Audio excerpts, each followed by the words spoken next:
आप सबको praise the Lord और आप सबका स्वागत है आज के इस आराधना में और इस संडे सर्विस में। आप सबका स्वागत करते, प्रभु का धन्यवाद हो इस अवसर के लिए। और आइए हम आराधना में जाने के पहले एक छोटी प्रार्थना करेंगे। धन्यवाद महान और जीवित सामर्थी परमेश्वर, हम आपका धन्यवाद करते हैं प्रभु जी कि आप महान परमेश्वर हैं, आप अनुग्रहकारी परमेश्वर हैं, आप विलम्ब से कोप करने वाले और अति करुणामय परमेश्वर हैं प्रभु जी। हम आपका धन्यवाद करते जीवित परमेश्वर कि आप सदैव अपने लोगों के साथ रहने वाले परमेश्वर हैं। और प्रभु आज के दिन में भी आज आपकी वही उपस्थिति को जो हमेशा हमारे साथ रहती है, आज के दिन में भी आपकी उपस्थिति को हम वैसे ही अपने जीवन में चाहते हैं प्रभु जी। हम सब के संग और साथ होइए, आज के पूरे आराधना को आपके नियंत्रण में सौंपते हैं। पवित्र आत्मा परमेश्वर, आपका हम स्वागत करते हैं आज के इस संडे सर्विस में। प्रभु आप पूरा नियंत्रण ले लीजिए, एक एक बातों पर आप नियंत्रण ले लीजिए पवित्र आत्मा परमेश्वर।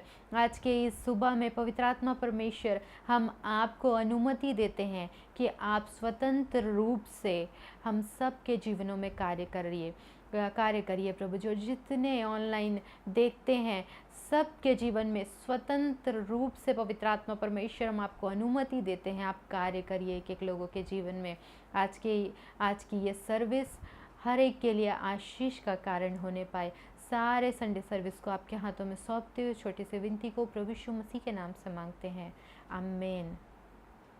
आप सबको प्रेज द लॉर्ड। परमेश्वर का धन्यवाद हो इस समय के लिए जो उसने हमारे जीवन में जोड़ा है। और आइए हम सब मिल करके आज के दिन में फिर से एक बार उस परमेश्वर की आराधना करेंगे, उसकी स्तुति करेंगे।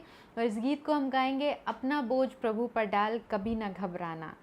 और सचमुच में जब हम अपना भरोसा प्रभु के ऊपर रखते हैं, जब अपनी चिंताओं को, अपने सारे बोझ को हम उसके ऊपर डाल देते, तो हमको डरने और घबराने की आवश्यकता नहीं है, क्योंकि वो हमारी चिंता करने वाला परमेश्वर है, हमारी सुधि लेने वाला परमेश्वर है। तो आइए हम इस गीत को गाएंगे, उसकी महिमा करेंगे।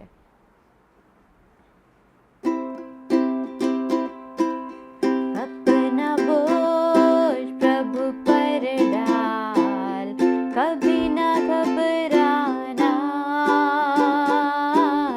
तेरा आदर मान करेगा, आश्चर्य कर्म करेगा। अपना बोझ प्रभु पर डाल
सचमुच में परमेश्वर जो है वो आश्चर्य कर्म करने वाला परमेश्वर है। वो हमारे जीवन में वो आश्चर्य कर्म करता है और कभी हमको लज्जित होने नहीं देता है, हमारा सिर कभी नीचा होने नहीं देता। वो परमेश्वर हमको सदा जय के उत्सव में लेकर के फिरता है, आश्चर्य कर्म करता है हमारे जीवन में।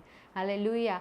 और इसलिए एक और गीत हम प्रभु की महिमा के लिए गाएंगे, नारे लगाओ और गाओ रे, झंडा मसीह का फहराओ रे।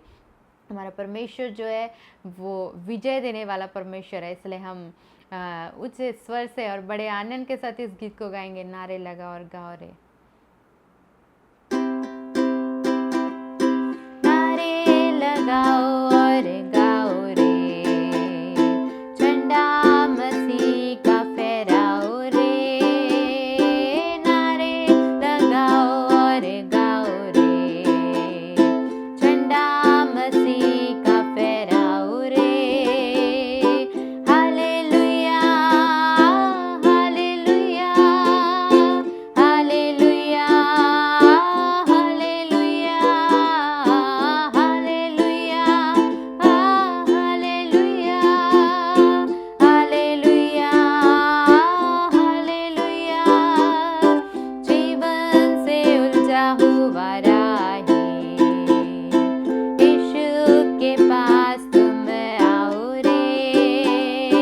जीवन से उलझा हुआ राही, यीशु के पास तुम आओ रे।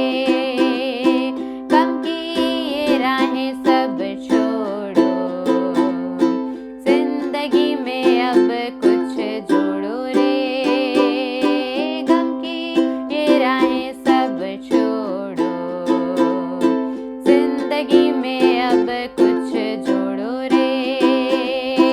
Hallelujah hallelujah hallelujah hallelujah hallelujah hallelujah hallelujah hallelujah. लंबा सफर जिंदगी का, सच्चाई कोई ना जाने रे। लंबा सफर जिंदगी का, सच्चाई कोई ना जाने रे। आंखें ऊपर को लगाओ, यीशु के पास तुम आओ रे।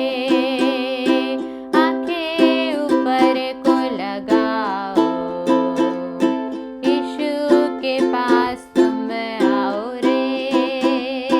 Hallelujah hallelujah hallelujah hallelujah hallelujah hallelujah hallelujah hallelujah.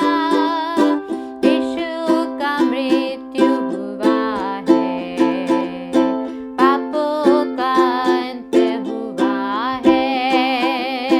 Yeshu का मृत्यु हुआ है, पापों का अंत हुआ है।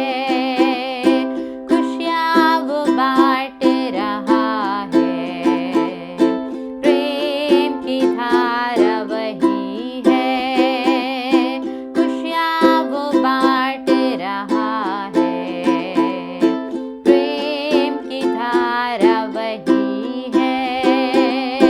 हालेलुया हालेलुया हालेलुया हालेलुया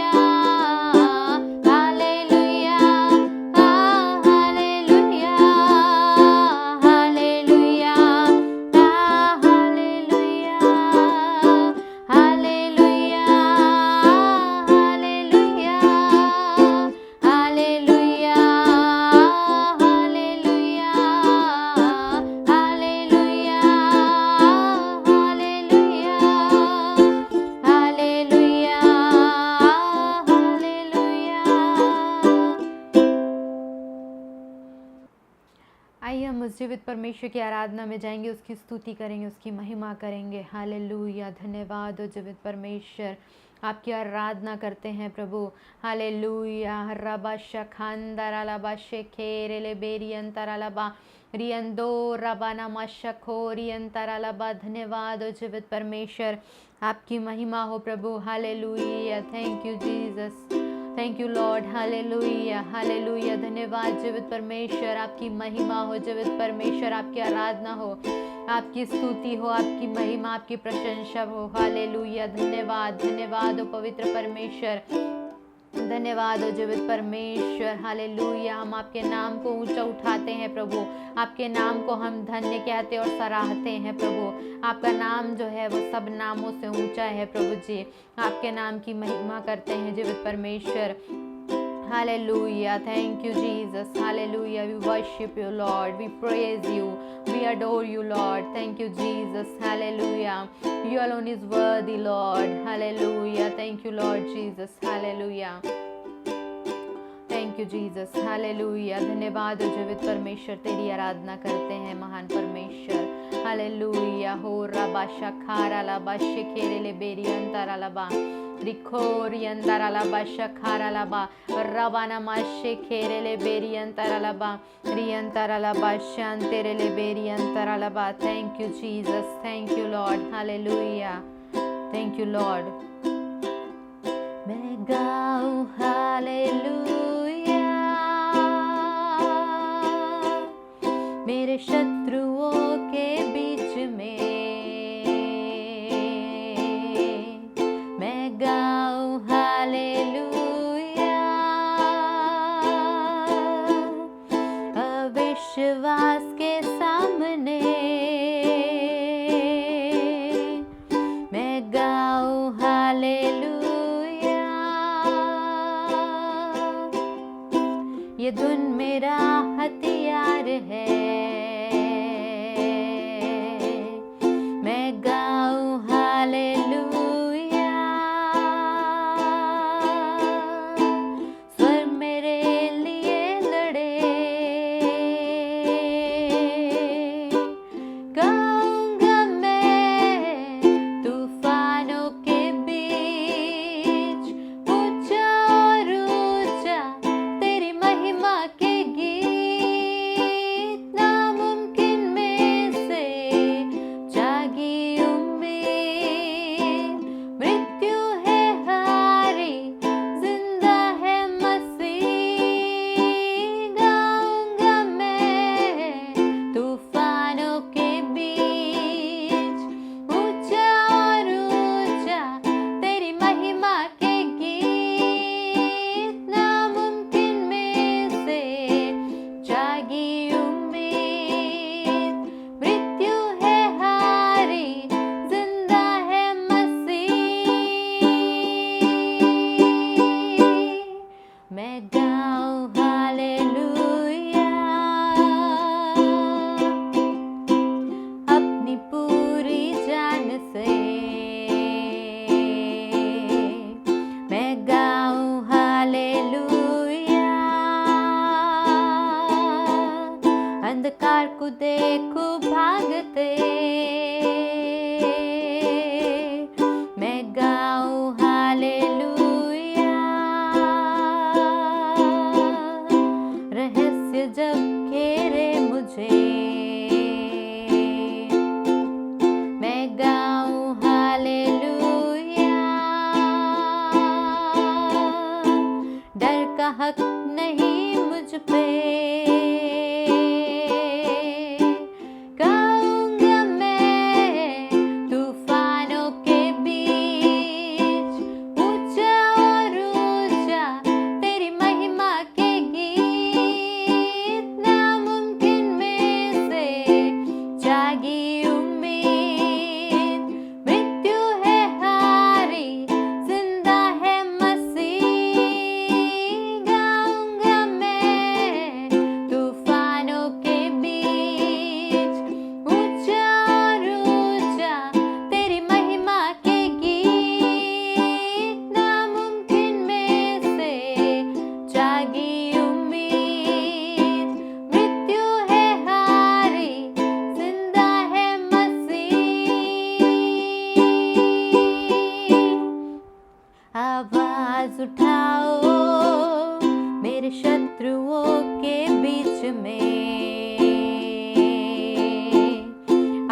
उठाओ, स्वर्ग मेरे लिए लड़े।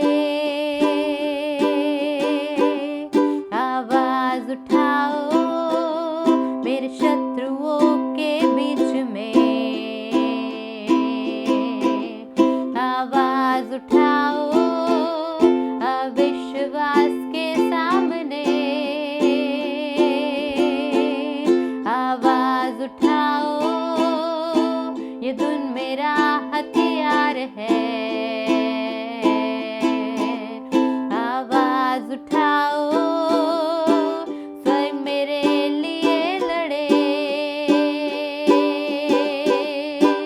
गाऊंगा मैं तूफानों के बीच, ऊंचा और ऊंचा तेरी महिमा के गीत। नामुमकिन में से जागी उम्मीद, मृत्यु है हारी, जिंदा है मसीह।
Jesus. Oh, we worship you, praise you, we adore you. Thank you, Lord. You are mighty, awesome God. Thank you, Lord.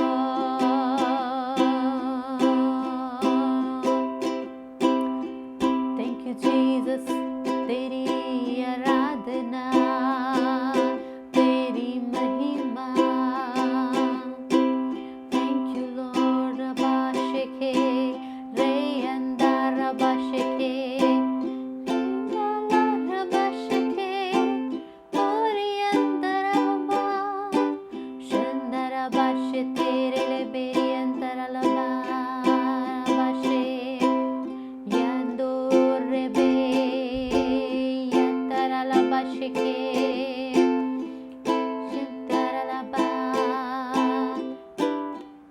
Thank you, Jesus. Hallelujah.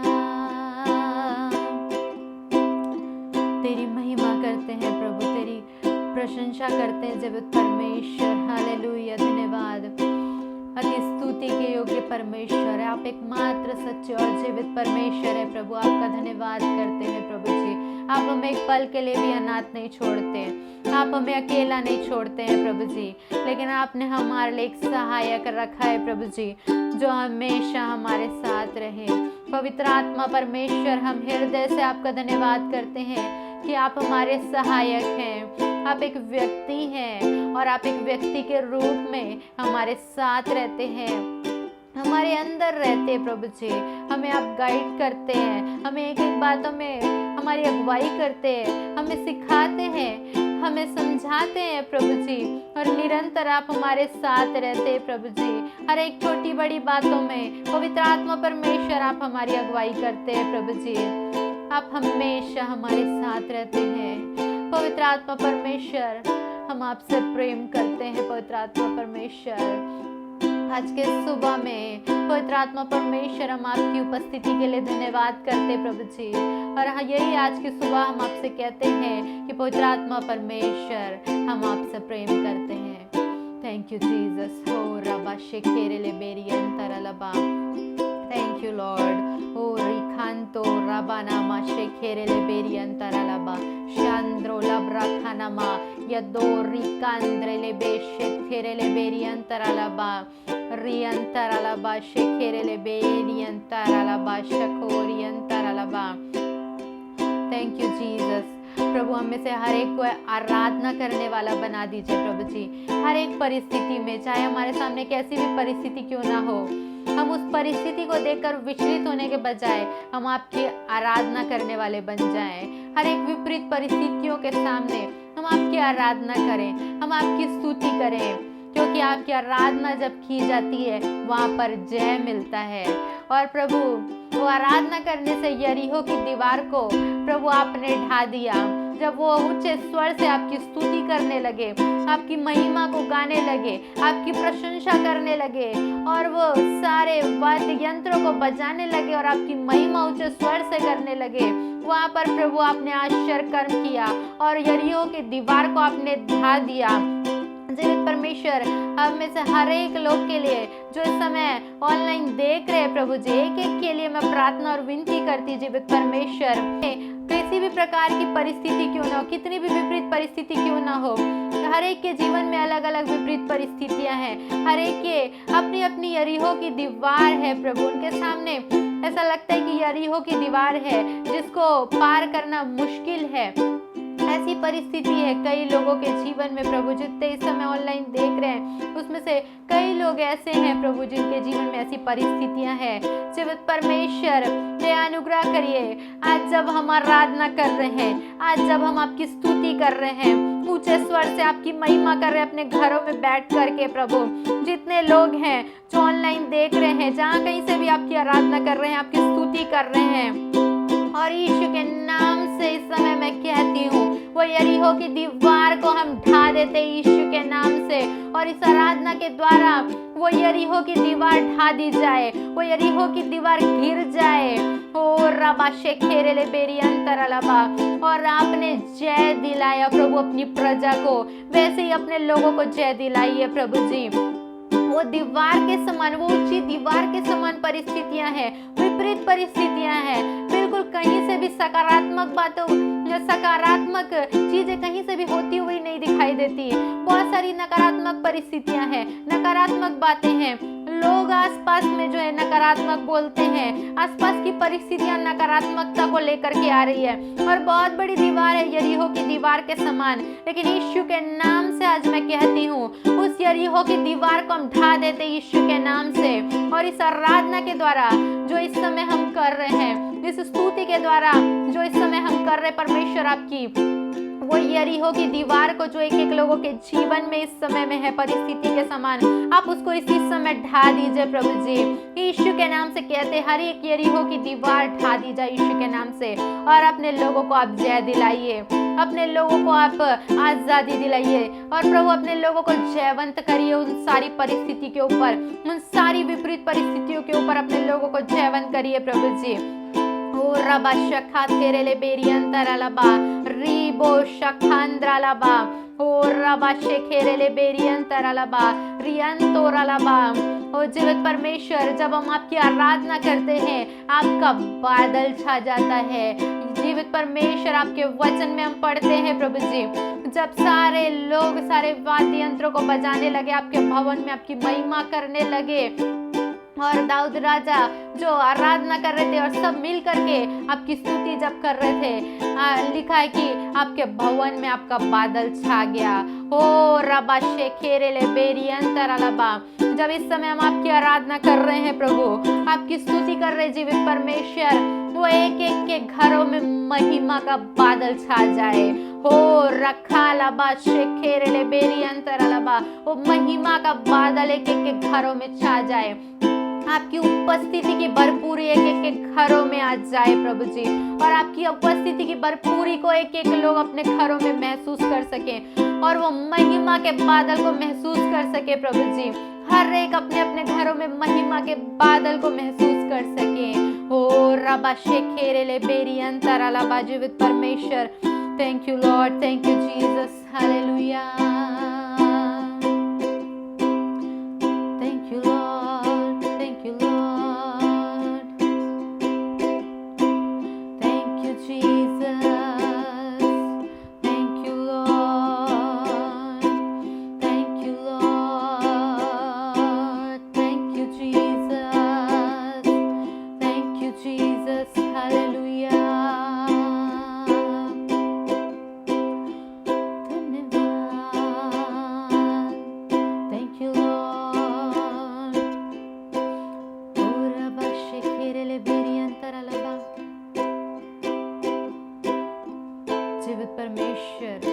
आपके हाथों में सौंपते हैं, आपकी अगुवाई को चाहते हैं प्रभु जी। आगे के सारे समय में आप हमारी अगुवाई करिएगा। आपके दास को आपके हाथों में सौंपते हैं। आज का वचन हम सब के लिए होने पाए और हम सब आज के वचन के द्वारा आत्मिक रूप से लाभान्वित हो सके। जीवित परमेश्वर, आपकी महिमा हम अपने जीवन के द्वारा से कर सके प्रभु। ऐसी दया अनुग्रह करिए प्रभु जी। हर एक लोगों को जिससे मैं ऑनलाइन जुड़े हुए हैं आपके हाथों में सौंपते हैं। हर एक को प्रभु जी आप संभाल करके रखिए प्रभु। हमें से हर एक सुरक्षित रहे प्रभु और आपकी महिमा हम करते चले जाएं। सब बातों में आपका धन्यवाद देते हुए आगे के सारे समय को आपके हाथों में सौंपते हुए छोटी विनती को प्रभु यीशु मसीह के नाम से मांगती हूँ, आमीन। जो विषय आज मैं लेने जा रहा हूँ वो पहला शामुएल 11 अध्याय 1 से 11 पद के बीच में आधारित है। प्रियो, करीब आज से 3000 वर्ष पहले जब इज़राइलियों ने मांग किया परमेश्वर से कि हमें एक राजा चाहिए, तो न केवल शमूएल को ये बात खराब लगी वरन परमेश्वर को भी ये बात अच्छी नहीं लगी। परंतु फिर भी परमेश्वर ने इज़राइलियों के मांग के अनुसार उन्हें एक राजा दिया जो बिन्यामीन गोत्र का कीश का बेटा था, बहुत ही सुंदर था, लंबा था तथा वीर था, और उसका नाम शाऊल था। शाऊल शब्द का शाब्दिक अर्थ होता है इब्रानी भाषा के अनुसार जिसे मांगा गया, जिसे पूछा गया। संभवतः वह प्रार्थना के द्वारा उनके माता पिता को मिला होगा, ऐसा लगता है। आप यदि पढ़ेंगे पहला शामिल उसका 10वां अध्याय, ये गधियों को ढूंढने के लिए गए हुए थे, जानवर को ढूंढने के लिए गए हुए थे, शाऊल और उसका सेवक। लेकिन इसी बीच परमेश्वर की योजना के अंतर्गत शैमुएल से मुलाकात होती है। न केवल शैमुएल उनको बता देता कि जानवर तो मिल चुके हैं, लेकिन अब तुम्हारा अभिषेक होगा और तुम इज़राइल के राजा बन जाओगे। और जब तुम एक विशेष स्थान पहुँचोगे तो जब पवित्र आत्मा तुम पर उतरेगा तब तुम परिवर्तित होकर और ही मनुष्य हो जाओगे, एक फर्क व्यक्ति बन जाओगे। और तब शैमुएल और शाऊल अपने अपने स्थान जाने के लिए खड़े होते हैं, पीठ फेरते हैं। उसी समय शाऊल के मन को परमेश्वर ने परिवर्तित किया, और जब वह पवित्र आत्मा से परिपूर्ण हो गया वो और ही मनुष्य हो गया, बाइबल ऐसा कहती है। अब क्या हुआ, पहला शैमुएल उसके 11 अध्याय पहले पद से पढ़ेंगे तो आपको ये पता चलेगा कि अम्मोनी नहाश ने गिलाद के याबेश के चारों ओर छावनी डाला, घेर लिया और युद्ध करने के लिए तैयारी करना प्रारंभ किया। अम्मोनी नहाश आया कब? जब शाऊल का अभिषेक हुआ। शाऊल ने जब एक बड़ी जिम्मेदारी ली कि मैं राजा बनूंगा, और जब वह मन फिरा लिया, वह पवित्र आत्मा से भर गया, तब एक नई समस्या आ गई। प्रियो, ऐसा ही होता है। जिस दिन आप निर्णय लेते हैं प्रभु के मार्ग में चलने के लिए, जिस दिन आप पवित्र आत्मा से भर जाते हैं, एक नई प्रकार की समस्या रहती है। मेरे कहने का ये मतलब नहीं कि आपने यीशु को क्या ग्रहण किया, समस्या का पहाड़ आपके ऊपर टूट पड़ेगा, ऐसा नहीं है प्रियो। मैं ये कहना चाहता हूँ, समस्याएं आ सकती हैं, आएंगे ही, ऐसा मैं नहीं कहता। लेकिन इतना तो ज़रूर है, इफिसियों 6वें अध्याय के अनुसार यदि आप 12 पद से आगे पढ़ेंगे तो पता चलेगा, 10 से आगे पढ़ेंगे तो पता चलेगा कि हमें प्रभु में बलवंत बनने की आवश्यकता है। क्योंकि हमारा जो मल युद्ध है वो आकाश के अंधकार के हाकिमों के साथ, अर्थात दुष्ट आत्माओं के साथ हमारा युद्ध हो रहा है।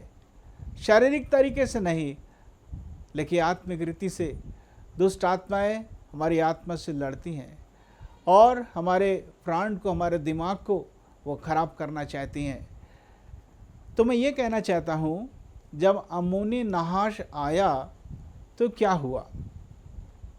सबसे पहले मैं ये आपको बताना चाहूँगा, जो अम्मोनी थे वो घृणित जाति थे, उनका उत्पन्न होना ही घृणित तरीके से हुआ। और नहाश का शाब्दिक अर्थ होता है सांप। नहाश का इब्रानी भाषा के अनुसार अर्थ होता है सांप, और हम जानते हैं कि सांप जो है दुष्ट आत्मा की ओर, लूसीफर की ओर संकेत करता है। प्रियो, सांप शैतान नहीं है, सांप तो परमेश्वर की सृष्टि है। लेकिन चूंकि शैतान ने सांप को इस्तेमाल किया, एक माध्यम बनाया, इसलिए हम उसे शैतान कहते हैं। प्रियो, मैं कहना चाहता हूँ, जैसे ही आप मसीह जी ने बढ़ना शुरू करेंगे, अंधकार की ताकत जो है, दुष्ट आत्माएं जो हैं, वो आपको किसी न किसी रीति से परेशान करना चाहती है। लेकिन इस अध्याय के द्वारा हम इस बात पर भी ध्यान देंगे कि कैसे परमेश्वर ने इज़राइलियों को और शाऊल को छुटकारा दिया, जय का जीवन दिया। मैं कहना चाहता हूँ, जब अम्मोनी नहाश आया और जब गिलाद के याबेश के पास आया और घेर लिया, तो देखिए याबेश के लोगों ने क्या कहा। याबेश के लोगों ने कहा, हम तुझसे वाचा बांधना चाहते हैं और तेरी अधीनता को स्वीकार कर लेना चाहते हैं। वहाँ पर किसी प्रकार का कोई संघर्ष दिखाई नहीं दे रहा है।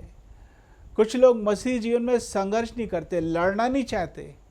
बाइबल में लिखा है हमें अपने आप को परमेश्वर के अधीन करना है और तब शैतान का सामना करना है, तब शैतान तुम्हारे सामने से भाग निकलेगा। पर उस वचन को पढ़ने से मुझे कहीं पर भी ऐसी आयत, ऐसा वचन नहीं मिलता कि जहाँ ऐसा लिखा है कि याबेश के लोगों ने किसी प्रकार का संघर्ष किया, विरोध किया, लेकिन सीधा सीधा उन्होंने कह दिया कि हम तो तुझसे वाचा बांधना चाहते हैं। प्रियो, मैं आपसे कहना चाहता हूँ, यदि किसी भी प्रकार की समस्याएं आपके तरफ आ रही हैं, आपको चारों तरफ से घेरी हुई हैं, तो आप अपने हथियार मत डालिए और नकारात्मक ना बोलें और ये ना कहें कि शैतान, समस्या, बीमारी, हम तुझसे वाचा बांधना चाहते हैं, हम तेरे अधीन रहना चाहते हैं, अर्थात तू हमारा मालिक बन जा, हम तुझे डांटेंगे नहीं। प्रियो, ये बात गलत है। परमेश्वर ने उन घृणित जातियों को इसलिए रहने दिया था कि वे लोग जिन्होंने लड़ना नहीं सीखा था, आगे चल के लड़ना सीख लें। प्रियो, कई बार समस्याएं इसलिए आती हैं कि आप लड़ना सीख लें। मेरे कहने का यह मतलब नहीं कि बीमारी परमेश्वर की ओर से आती है। बीमारी कभी भी परमेश्वर की ओर से नहीं आती, पर फिर भी हम किसी न किसी रीति से बीमार पड़ जाते हैं। कई कारण है, वो एक अलग विषय है। पर मैं ये कहना चाहता हूँ, जब बड़ी समस्या आ गई और शत्रु बड़ी संख्या में आ गए, गिलाद के याबेश के लोगों ने अच्छा काम नहीं किया। उन्होंने एकदम से घुटना टेक दिया कि हम तुझसे वाचा बांधना चाहते हैं और हम तेरी अधीनता को स्वीकार कर लेंगे। मैंने बताया नहाश का मतलब सांप होता है। सांप का सबसे पहला काम होता है डर को उत्पन्न करना। जी हाँ, नीति वचन 29:25 में लिखा है, मनुष्य का भय खाना ये ऐसा है जैसे वो गड्ढे में गिर गया है, फंदे में फंस गया है और विपत्ति आ जाएगी उसके ऊपर। इसलिए अय्यूब 3:25 में लिखा है, जिन बातों से मैं डरता हूँ वही बातें मुझ पर आ चुकी हैं, आ जाती हैं। इंग्लिश बाइबल के अनुसार, अंग्रेजी बाइबल के अनुसार, जिन बातों से मैं डरा करता था वही बातें मुझ पर आ चुकी हैं। प्रियो, जिन जिन बातों से डरता था वैसे ही हो गया। सांप का काम है डराने का काम। अच्छे अच्छे लोग मैंने देखा, सांप सुनने से ही, सांप शब्द सुनने से ही इनको डर लगने लगता है। और कई बार तो रात में फीता या रस्सी या कपड़ा जब हवा से हिलता तो हमें लगता सांप ही है और काफ़ी दूर से हम रास्ता बदल कर चले जाते हैं, लेकिन बाद में पता चलता कि वो कचरा था, वो फीता था, रस्सी थी। इतना ज़्यादा डर लोगों के अंदर समा गया है। मेरे कहने का ये मतलब नहीं कि आप बहादुर बन जाएं और अब सांप से खेलना शुरू कर दें, ऐसा नहीं। आपको बुद्धिमान बनना है, सावधानी बरतना है और अपने आप को सुरक्षित रखना है। लेकिन एक बात आपको जान के बड़ा आश्चर्य लगेगा, जितना हम या लोग सांप से डरते हैं उतना ही सांप हमसे भी डरता है, बस सामना करना है। हालेलुया। शैतान भी ऐसा ही आपसे डरता है, आपके मेरे कारण नहीं, परंतु यीशु के कारण जो हमारे अंदर और हमारे साथ रहता है। हालेलुया। यीशु के लहू से शैतानिक शक्ति डरती है। तो सांप का काम है डर को उत्पन्न करना। सांप का दूसरा काम है डस लेना, जहर फैलाना। सांप का जो जहर है वो मृत्यु को लेकर आता है। इसलिए जो सांप से डसे हुए लोग हैं वे नरक की आग में फेंक दिए जाएंगे। अनंत काल की मृत्यु का सामना उनको करना पड़ेगा। मैं ये वास्तविक सांप की बात नहीं कर रहा हूँ। ये जब डसते हैं तो मनुष्य शारीरिक तरीके से मरता है। यदि हम अपने आप को बचा सकें, सही उपचार लें, ना डरें तो बच सकते हैं। परंतु मैंने सांप की तुलना अंधकार के ताकतों से किया, लूसीफर से, दुष्ट आत्माओं से। ये जब डसते हैं तो नरक की आग मिलेगी, अनंत काल की मृत्यु, और साथ ही साथ गलत शिक्षाओं की गलत शिक्षाओं का जहर ये फैला देते हैं लोगों के अंदर। आज से बहुत साल पहले मैं एक परिवार में गया था प्रचार करने के लिए, लेकिन एक गलत सिद्धांत मानने वाले जब आए तो उन्होंने ये कह दिया कि नरक तो है ही नहीं, और मैं स्वर्ग और नरक के विषय में प्रचार करके आया था।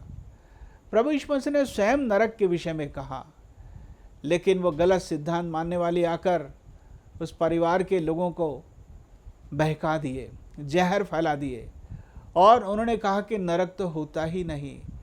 यही प्रियो गलत सिद्धांत का जहर आज सांप जो है वो फैला रहा है।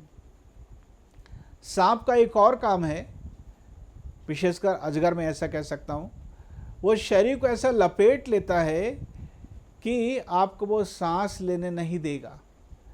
जैसे आप सांस लेंगे, डायफ्राम हिलेगा तो उसको पता चल जाएगा सांस ले रहा है, मतलब आदमी जिंदा है, तो वो सांस लेने के लिए रोकना चाहेगा। यही काम तो शैतान करना चाहता है। सांस लेना मतलब प्रार्थना का जीवन, वह आपको प्रार्थना के जीवन से रोकना चाहता है। जी हाँ, इसलिए प्रार्थना करने की इच्छा नहीं भी हो रही है तब भी आप प्रार्थना करें, कैसे भी करके समय निकालें, कुछ एक काम को आप छोड़ दें, त्याग करें, लेकिन प्रार्थना करना बंद ना करें। लिखा प्रे विदाउट सीजिंग, बगैर रुके या निरंतर बगैर किसी बाधा के प्रार्थना करते रहें। हम ये देखते हैं जो नहाश आया, जिसका मतलब मैंने बताया सांप होता है इब्रानी भाषा के अनुसार। फिर मैंने सांप का काम आपको बताया। सांप का काम पूरी रीति से बर्बाद करना होता है, नाश करना होता है। अब मैं आपको आगे बताऊंगा कि सांप को कैसे हम नाश कर सकते हैं। यदि आप पढ़ेंगे प्रकाशिता के 12 अध्याय 11 पद से आगे, तो आपको ये पता चलेगा कि वे अपने गवाही के वचन के कारण और मेमने के लहू के कारण उस पर जय प्राप्त किए। किस पर? उसी अजगर पर, सांप पर, अंधकार की ताकत पर, वचन के द्वारा, यीशु के लहू के द्वारा। जी हाँ, आप जय प्राप्त कर सकते हैं। फिर जैसा परमेश्वर आपको अगुवाई करता है, आज्ञाकारी रहिए, आप जय प्राप्त करेंगे। गिलाद के याबेश के जो लोग थे, उन्होंने तुरंत कह दिया कि हम तो तुझसे वाचा बांधना चाहते हैं, तेरी अधीनता को स्वीकार करना चाहते हैं। तब अम्मोनी नहाश ने कहा, ठीक है, लेकिन एक शर्त है कि मैं तुम सब की एक एक दाहिनी आंख ले लूँगा, आंख को फोड़ दूंगा, खराब कर दूंगा, अंधा कर दूंगा तुम्हें, और इस तरीके से मैं तुम्हारी नामधराई करना चाहता हूँ। जरा सोचिए, आपकी एक आंख ले ली जाएगी तो आपके जीवन में कितना प्रभाव पड़ेगा। ये तो सांसारिक आंख को लेना चाहता था, लेकिन शैतान हमारी आत्मिक आंखों को ले लेना चाहता है, हमारी आत्मिक आंखों को बंद कर देना चाहता है। जी हाँ, और शैतान ये चाहता है कि स्वप्न दर्शन का जीवन हमारे जीवन में न रहे, स्वप्न दर्शन का अनुभव हमारे जीवन में न रहे, वो ले लेना चाहता हमारे जीवन से। इसलिए कभी भी शैतान की अधीनता को स्वीकार न करें। और फिर ऐसा हुआ कि सारे लोग जो हैं, जब ये बात सब तरफ फैल गई, याबेश के लोगों ने कहा कि हम तो वाचा बांधेंगे, अधीनता स्वीकार करेंगे। जब गीबा के लोगों को पता चला, तो वे चिल्ला चिल्ला कर रोने लग गए। आपको जान के बड़ा आश्चर्य लगेगा, बाइबल में लिखा है रोने का भी समय, हंसने का भी समय है। कई बार जो रोना था लोगों का, वो नेगेटिव था, नकारात्मक था। मूसा के समय रात भर लोग रोते रहे, कोई अच्छी बात नहीं थी। उनके अंदर अविश्वास था तथा संदेह था। और यहाँ पर भी जब लोग रो रहे थे तो वो असहाय होकर रो रहे थे। जी हाँ, ये समझ के नहीं रो रहे थे कि हम प्रार्थना कर रहे हैं, प्रभु के सामने आंसू बहा रहे। नहीं, अब तो हम बर्बाद हो गए, अब तो हम बचेंगे नहीं, ये होगा वो होगा, कई प्रकार के नकारात्मक विचार आने लगते हैं। कुछ इसी प्रकार का रोना उनके अंदर था। और भी कई उदाहरण है बाइबल में। सो गीबा के लोग रोने लगे। उसी समय शाऊल जो था खेती किसानी का काम कर रहा था। शाऊल ने पूछा क्या बात है। तब वो संदेश शाऊल को सुनाया गया। जैसे ही शाऊल ने संदेश को सुना वह पवित्र आत्मा से भर गया। ये बात मुझे बहुत अच्छी लगती है। प्रियो, वहां किसी प्रकार की सभा नहीं हो रही थी, किसी प्रकार की मीटिंग नहीं चल रही थी। प्रभु के महान लोग आकर शाऊल के ऊपर हाथ रखकर प्रार्थना नहीं कर रहे थे। किसी प्रकार की कोई भविष्यवाणी भी नहीं हो रही थी, बल्कि वातावरण तो बहुत ही खराब था, तनाव से भरा हुआ था। लेकिन जैसे ही शत्रु के बारे में यह बात उसको पता चलती है, वह पवित्र आत्मा से भर जाता है। मैं आपसे कहना चाहता हूँ, आप कभी भी पवित्र आत्मा से भर सकते हैं। सभाओं में पवित्र आत्मा से भरना तो सरल बात है। जब आप आराधना करते हैं, प्रार्थना करते हैं, वचन पढ़ते हैं, वचन सुनते हैं, पवित्र आत्मा से भरना तो थोड़ा सा सरल है, ऐसा मैं कह सकता हूँ। लेकिन जब माहौल जब बहुत ही खराब है और जब आप नकारात्मक बातों को सुन रहे हैं, शत्रु के बारे में चर्चा सुन रहे हैं, अचानक कोई भय की बात आ गई, ऐसे समय में भी परमेश्वर आपको अपनी आत्मा से भरना चाहता है। ऐसे समय में भी आप तैयार रहें कि आप पवित्र आत्मा से भर जाएं। सो वह पवित्र आत्मा से भर गया और एक पशु को काटा और सब तरफ भिजवा दिया इज़राइल में, और कहा कि जो नहीं आएगा उसके पशु के साथ ऐसा ही किया जाएगा। ऐसा भय लोगों के अंदर समा गया कि वो शाऊल के पास एक मन होकर आ गए। देखिए, शाऊल पवित्र आत्मा से भर गया और फिर लिखा क्रोधित हुआ। जैसे हम ये कह सकते हैं ईश्वरीय क्रोध, डिवाइन एंगर। गुस्से में आकर किसी का मर्डर नहीं किया, किसी के खिलाफ बोला नहीं, मारपीट नहीं किया, लेकिन उसने लोगों को बुलाया। लिखा क्रोध तो करो लेकिन पाप न करो। इसने कोई पाप नहीं किया, केवल गुस्सा किया और उसने बुलाया इजरायलियों को। और वो कहता है कल दोपहर तक तुम्हें छुटकारा मिल जाएगा। एक आशा का विचार, ये आशावादी था। जब आप पवित्र आत्मा से भर जाएंगे, आपके विचारों में पवित्र आत्मा का नियंत्रण आ जाएगा, आपके शब्दों में पवित्र आत्मा का नियंत्रण आ जाएगा। आप दूसरे को होप देंगे, एक उम्मीद देंगे, आशा की किरण आप लोगों को बताएंगे, देंगे। और लिखा है उसने जब इजरायलियों को बुलाया, उसने 3 अलग अलग दल बनाए, 3 दल को बनाया और 3 दल को लेकर गया और शत्रुओं से लड़ना उसने प्रारंभ किया। आज कलीसिया में 3 अलग अलग दल की आवश्यकता है। चर्च में 3 अलग अलग ग्रुप की बात नहीं कर रहा हूँ। एक पास्टर के खिलाफ है, एक पास्टर के पक्ष में है, तीसरा नया पास्टर लाना चाहता है।